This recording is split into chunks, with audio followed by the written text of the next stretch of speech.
تھوڑی دیر بعد آسم کھانا کھانے اور رومی افسر پتیوس شراب پینے میں مشغول تھا اور فرمس ان کے قریب بیٹھا تھا۔ پتیوس نے شراب کا ایک جام پینے کے بعد میز سے سراہی اٹھائی اور دوسرا جام بھرتے ہوئے آسم سے مخاطب ہوا، یہ شراب بہت اچھی ہے، اگر تم چند گھونٹ پی لیتے تو تمہاری تھکاوٹ دور ہو جاتی۔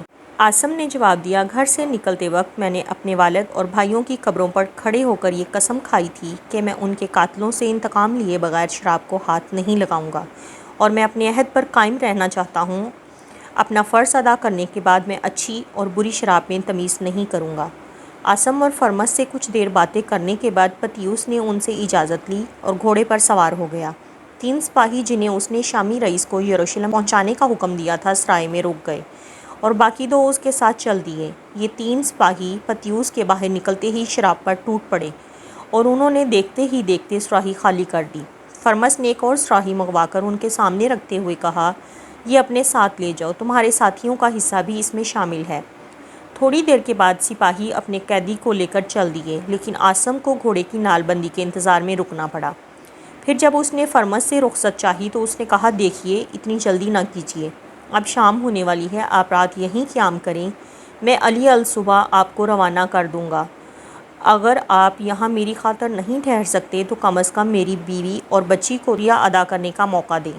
آسم فرمس کی مخلصانہ دعوت کو رد نہ کر سکا۔ غروب آفتاب کے وقت یروشلم سے غزہ کی طرف جانے والے مسافروں کا ایک قافلہ آ پہنچا اور فرمس آسم کو سرائے کی بالائی منزل کے ایک کمرے میں ٹھہرا کر ان کی دیکھ بھال میں مصروف ہو گیا۔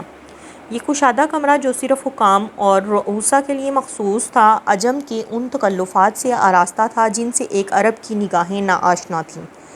آسم کچھ دیر خوبصورت قالین پر ٹہلنے کے بعد ایک کرسی پر بیٹھ گیا۔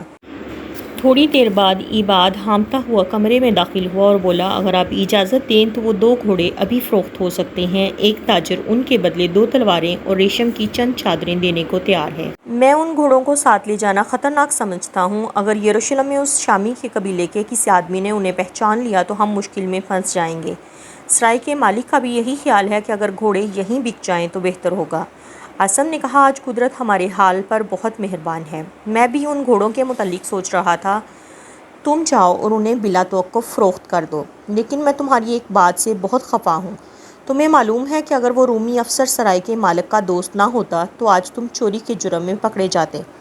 ایک خطرناک آدمی کی تلوار چھین لینے کو تو شاید رومی بھی اتنا برا نہ سمجھتے، لیکن تمہیں ان کی جیب خالی کرتے ہوئے بھی کوئی شرم محسوس نہیں ہوئی۔ عباد نے جواب دیا، جناب میں بے وقوف نہیں ہوں، میں نے یہ دیکھ لیا تھا کہ رومی افسر کو اس احمق سے ذرا بھر ہمدردی نہیں۔ جب آپ اس کی قیمتی قبا پر تلوار کی مشق کر رہے تھے تو وہ قہقہے لگا رہا تھا۔ پھر میں یہ بھی جانتا تھا کہ سرائے کے اندر جتنے آدمی جمع ہیں وہ سب ہمارے طرفدار ہیں، اور اگر رومی افسر میری حرکت پر بگڑ بھی گیا تو زیادہ سے زیادہ یہی ہوگا کہ مجھے مال غنیمت واپس کرنا پڑے گا۔ لیکن میرے سارے اندازے درست ثابت ہوئے اور مجھے افسوس ہے کہ آپ نے مجھے شاباش نہیں دی، اور آپ نے یہ بھی نہیں پوچھا کہ اس تھیلی کے اندر کیا ہے۔ اچھا اب بتا دو جناب، تھیلی سے 30 سونے کے سکے اور 52 چاندی کے سکے برآمد ہوئے ہیں، اور میرے ہاتھ ایک اور چیز بھی آ گئی ہے جس کا اب تک کسی کو علم نہیں۔ وہ کیا ہے؟ وہ ایک انگوٹھی ہے جسے اتارنے میں نے اس قدر ہوشیاری سے کام لیا تھا کہ اس کے غلام کو بھی پتہ نہیں چلا۔ آسم نے کہا، اچھا اب تم جاؤ اور فوراً گھوڑے فروخت کر دو۔ آپ نہیں آئیں گے؟ نہیں، مجھے یہ اطمینان ہے کہ اس کام میں تم مجھ سے زیادہ ہوشیار ہو۔ اور سنو، تھیلی اور انگوٹھی تمہاری ہے، میرا اس میں کوئی حصہ نہیں، اب جاؤ۔ عباد مسکراتا ہوا وہاں سے چل دیا، لیکن دروازے کے قریب پہنچ کر اچانک رک گیا اور مڑ کر بولا، یہ کمرہ تو اس سرائے کی بجائے کسی محل کا حصہ معلوم ہوتا ہے، دیکھیے ایسا قالین تو۔ آسم نے غضبناک ہو کر اس کی طرف دیکھا اور کہا، عباد اگر تم نے اس کمرے کی کسی چیز کو ہاتھ لگایا تو میں تمہاری آنکھیں نکال لوں گا، جاؤ یہاں سے، بھاگ جاؤ۔ عباد کمرے سے باہر نکل گیا اور آسم کرسی سے اٹھ کر بستر پر لیٹ گیا۔ ایک ساتھ بعد فرمس کمرے میں داخل ہوا تو آسم گہری نیند سو رہا تھا۔ فرمس نے اس کا بازو ہلا کر جگایا اور وہ اٹھ کر بیٹھ گیا۔ فرمس نے کہا، مجھے افسوس ہے کہ میں آپ کو جلدی کھانا نہیں کھلا سکا، بات دراصل یہ تھی کہ آپ کا کھانا تیار کرنے میں دیر لگ گئی۔ میری بیوی اور بیٹی کو اس بات کا ملال تھا کہ آپ علی الصبح جا رہے ہیں، اس لیے وہ آپ کو آپ کی پسند کے تمام کھانے کھلانا چاہتی تھیں، چلیے وہ گھر میں آپ کا انتظار کر رہی ہیں۔ آسم نے پوچھا، وہ گھوڑے فروخت ہو گئے ہیں؟ ہاں، ان کا معاوضہ تو بہت کم ملا ہے، لیکن آپ کی ایک الجھن دور ہو گئی ہے، آپ کا غلام بہت ہوشیار ہے، وہ بہت تھکا ہوا تھا، اس لیے میں نے اسے کھانا کھلا دیا ہے۔ عاصم اپنے میزبان کے ساتھ سرائے کے گرد نصف چکر لگانے کے بعد پچھلی طرف ایک چھوٹے سے سکونتی مکان میں داخل ہوا۔ بلند دیواروں سے گھرے ہوئے ایک تنگ صحن میں فرمس کی بیوی اور بیٹی کھڑی تھیں اور سامنے ایک کمرے کے کھلے دروازے سے روشنی آ رہی تھی۔ انطونیہ نے اپنے باپ کے ہاتھ سے مشعل لے کر دیوار کے سہارے کھڑی کر دی اور وہ کمرے میں داخل ہو کر دسترخوان پر بیٹھ گئے۔ انطونیہ اور اس کی ماں نے اپنے مہمان کی تواضع کے لیے شام، فلسطین، مصر اور روم کے تمام تکلفات صرف کر دیے تھے، اور عاصم، جسے اپنی زندگی میں پہلی بار ایسے مہذب انسانوں کے ساتھ بیٹھنے کا موقع ملا تھا، اپنی کم مائگی کے احساس سے پسا جا رہا تھا۔ انطونیہ، جسے اس نے پہلی بار انتہائی بے بسی کی حالت میں دیکھا تھا، اب اپنے قیمتی لباس میں ایک شہزادی معلوم ہوتی تھی۔ کھانے کے دوران میں روم اور ایران کی جنگ ان کی گفتگو کا موضوع تھی۔ فرمس نے آرمینیا میں ایرانیوں کے مظالم کی داستانیں بیان کرنے اور اس کے بعد انطاکیہ کی تباہی کا حال سنانے کے بعد کہا، اب نامعلوم یہ طوفان کہاں جا کر رکے۔ ہم لوگ صدیوں سے مشرق اور مغرب کے ہولناک طوفانوں کا سامنا کر رہے ہیں۔ مصر اور شام میں ایک ظالم کے پرچم سرنگوں ہوتے ہیں تو دوسرا جابر اپنے جھنڈے گاڑ دیتا ہے۔ آج ہم رومیوں کے غلام ہیں اور کل شاید ہمیں ایرانیوں کی غلامی کا طوق اپنے گلے میں ڈالنا پڑے۔ نوجوان، تم خوش نصیب ہو، تم ایک ایسے صحرا میں رہتے ہو جس میں ایرانیوں یا رومیوں کے لیے کوئی کشش نہیں۔ تمہاری تقدیر تمہارے اپنے ہاتھ میں ہے۔ عرب میں زرخیز وادیاں اور پر رونق شہر نہ سہی، لیکن تمہیں یہ خطرہ تو نہیں کہ مشرق یا مغرب سے کوئی عفریت اٹھے گا اور تمہاری بستیوں اور شہروں کو ہڑپ کر جائے گا؟ عاصم نے جواب دیا، ہمیں تباہ کرنے کے لیے کسی بیرونی عفریت کی ضرورت نہیں۔ ہماری بستیاں جلانے کے لیے ہمارے اپنے گھروں کی آگ کافی ہے۔ آپ کو شاید معلوم نہیں، جب عرب کے قبائل کا خون گرم ہوتا ہے تو وہ ایک دوسرے کے لیے بھیڑیوں سے زیادہ خونخوار ہو جاتے ہیں۔ فرمس نے کہا، مجھے تمہاری خانہ جنگیوں کا حال معلوم ہے، لیکن میں یہ کہتا ہوں کہ تم ہماری طرح بے بس اور مجبور نہیں ہو۔ تمہیں اس بات کا اختیار ہے کہ جب چاہو اپنی تلواریں نیام میں کر لو اور جب چاہو ایک دوسرے کو گلے لگا لو۔ میرا مطلب یہ ہے کہ ہماری طرح تمہارے وطن کو بیرونی اژدھے اپنی قوت آزمائی کا اکھاڑا نہیں بناتے اور تمہیں یہ خطرہ نہیں کہ وہ تم کو پیس کر رکھ دیں گے۔ نہیں، عاصم نے جواب دیا، ہم آپ سے زیادہ بے بس اور مجبور ہیں۔ ایک عرب اپنی تلوار نیام سے نکال تو سکتا ہے، لیکن اسے دوبارہ نیام میں کرنا اس کے بس کی بات نہیں ہوتی۔ جس زمین پر ہمارا خون گرتا ہے وہ ہمیشہ پیاسی رہتی ہے، اور اس کی پیاس بجھانے کے لیے مزید خون گرانا ہماری زندگی کا مقصد بن جاتا ہے۔ ہماری سب سے بڑی خواہش یہ ہوتی ہے کہ ہم اپنے بزرگوں کا انتقام لے سکیں، اور ہماری آئندہ نسلوں کی خواہش یہ ہوگی کہ وہ ہمارے قاتلوں سے بدلہ لے سکیں۔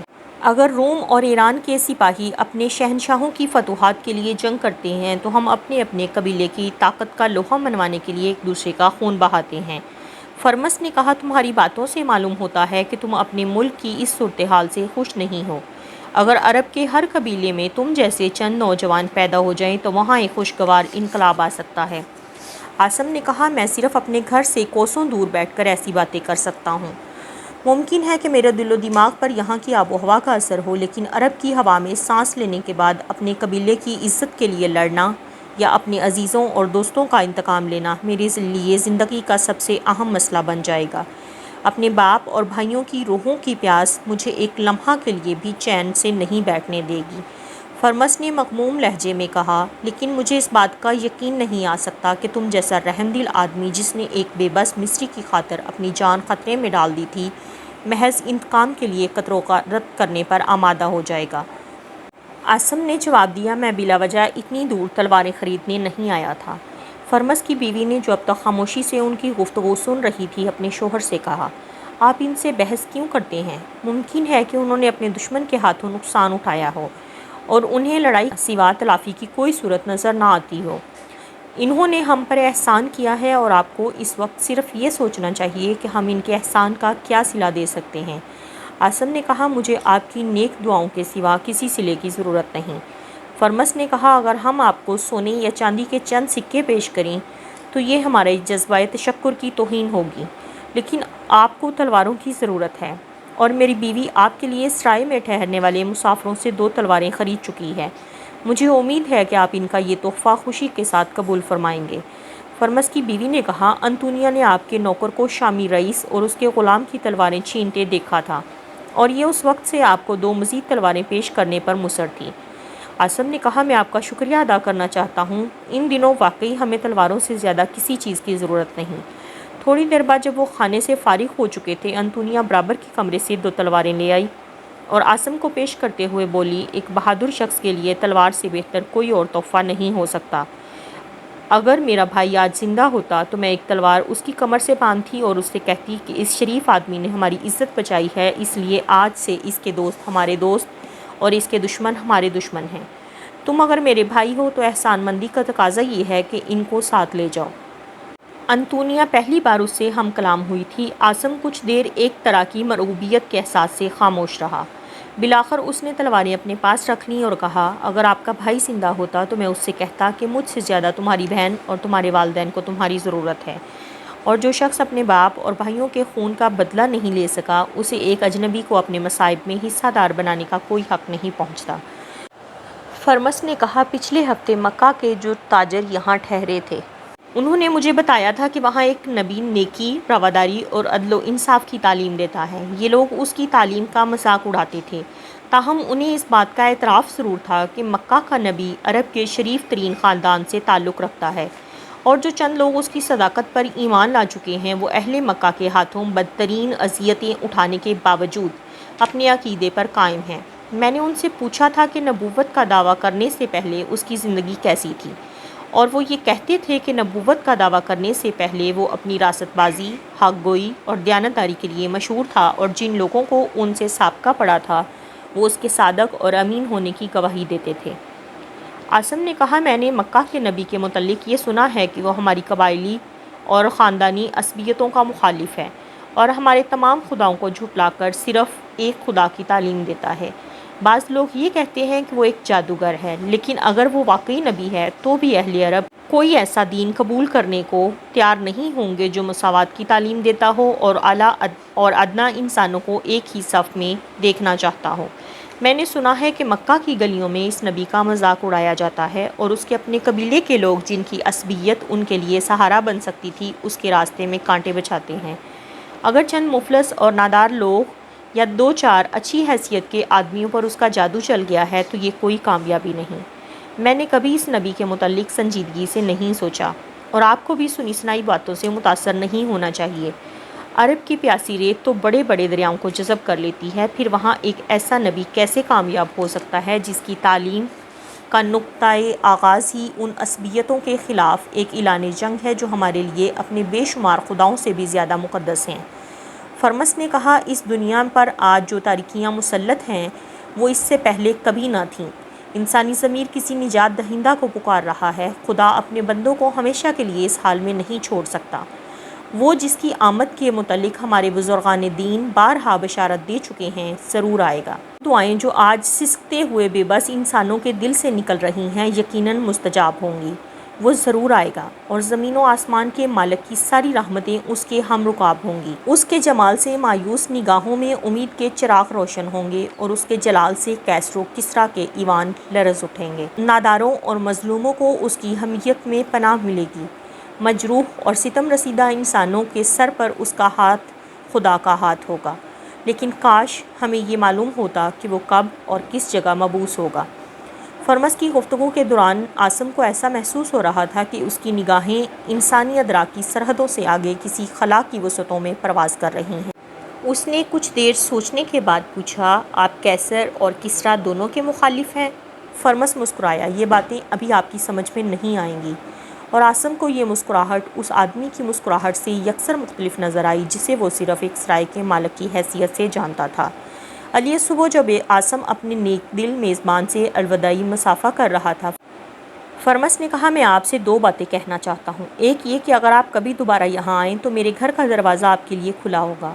دوسری یہ کہ اگر آپ گرے ہوئے دشمن کی شہرگ پر تلوار رکھنے کے بعد اپنا ہاتھ روک لیں تو آپ کو زیادہ تسکین محسوس ہوگی۔ آسم نے جواب دیا، مجھے ایک دوست کے گھر کا راستہ ہمیشہ یاد رہے گا، لیکن کسی دشمن کی شہرگ پر تلوار رکھنے کے بعد اپنا ہاتھ روک لینا ایک عرب کے بس کی بات نہیں۔ فرمس نے کہا، لیکن میرا دل یہ گواہی دیتا ہے کہ تم گرے ہوئے دشمن پر وار نہیں کر سکو گے۔ آسم نے ایک مغموم مسکراہٹ کے ساتھ فرمس کی طرف دیکھا اور گھوڑے پر سوار ہو گیا۔ سرائے سے نکلنے کے بعد اس کو گزشتہ چند پہر کے واقعات ایک خواب محسوس ہو رہے تھے۔ کبھی کبھی انطونیہ کا خیال آتا تو اس کے ہونٹوں پر مسکراہٹ کھیلنے لگتی، لیکن جب وہ اس کے خد و خال کے متعلق سوچتا تو اسے ایسا محسوس ہوتا کہ اس کے ذہن میں فرمس کی بیٹی کا ایک مبہم سا تصور صرف چمکتی ہوئی سیاہ آنکھوں کی دلکشی تک محدود ہو کر رہ گیا ہے۔